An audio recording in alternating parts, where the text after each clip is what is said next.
नमस्कार बच्चों, आप देख रहे हो आपका अपना चैनल पढ़ाई इतनी इजी क्यों। आज की क्लास में हम कक्षा 11 के अध्याय 1 की प्रश्नावली 1.2 का पहला सवाल देखेंगे। चलिए देखते हैं पहला सवाल। निम्न में से कौन से रिक्त समुच्चय के उदाहरण हैं? बताने क्या है कि ये जो उदाहरण है ये रिक्त समुच्चय के कौन कौन से हैं। सबसे पहले तो देखते क्या है कि रिक्त समुच्चय होता क्या है, रिक्त समुच्चय की परिभाषा क्या होती है। रिक्त समुच्चय की परिभाषा होती है वे समुच्चय जिनमें एक भी अवयव नहीं होता, वो क्या कहलाते हैं? रिक्त समुच्चय कहलाते हैं। ठीक है, तो पहला देखते हैं, 2 से भाज्य विषम प्राकृत संख्याओं का समुच्चय। क्या दे रखा है? 2 से तो भाज्य होनी चाहिए और होनी क्या चाहिए? विषम होनी चाहिए और प्राकृत संख्या होनी चाहिए। लेकिन हम जानते क्या है कि जो 2 से भाज्य होगी वो कभी भी विषम नहीं होगी। इसका मतलब क्या हुआ कि ये जो समुच्चय है इसके अंदर एक भी अवयव नहीं आएगा, क्योंकि 2 से भाज्य हमेशा ही सम संख्या होती है, विषम संख्या नहीं होती। यानी इसके ये जो अपने को कंडीशन दे रखी है इसके लिए एक भी हम अवयव ज्ञात नहीं कर सकते। तो ये क्या रिक्त समुच्चय है? यानी ये रिक्त समुच्चय है। ठीक है, दूसरा है सम अभाज्य संख्याओं का समुच्चय। होनी क्या चाहिए? सम होनी चाहिए और अभाज्य संख्याएं होनी चाहिए।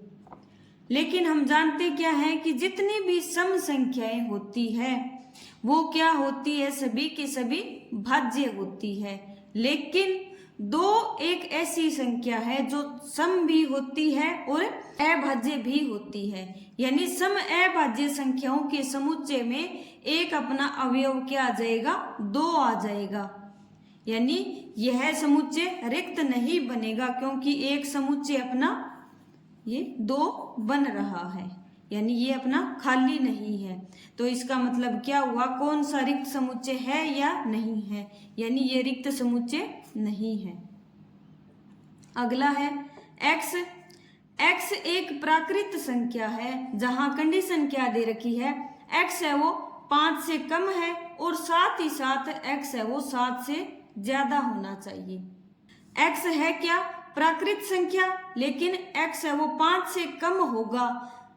क्या जो 5 से कम होगा वो 7 से ज्यादा हो जाएगा, या फिर जो 7 से ज्यादा होगा वो 5 से कम होगा? नहीं होगा। यानी इसके लिए हम एक भी उदाहरण ज्ञात नहीं कर सकते। यानी ये अपना क्या है? एक रिक्त समुच्चय है। हाँ, यह एक रिक्त समुच्चय है, रिक्त समुच्चय है। ठीक है, लास्ट है y किन्हीं भी 2 समांतर रेखाओं का उभयनिष्ठ बिंदु है। सबसे पहले तो समांतर रेखाएं देखो, एक ये होगी और एक ये होगी। अगर 2 रेखाएं समांतर होती है तो उनका कोई भी उभयनिष्ठ बिंदु नहीं होता। यानी ये एक दूसरे को कभी भी नहीं टकराएगी। अगर टकराएगी नहीं तो उभयनिष्ठ बिंदु नहीं होगा।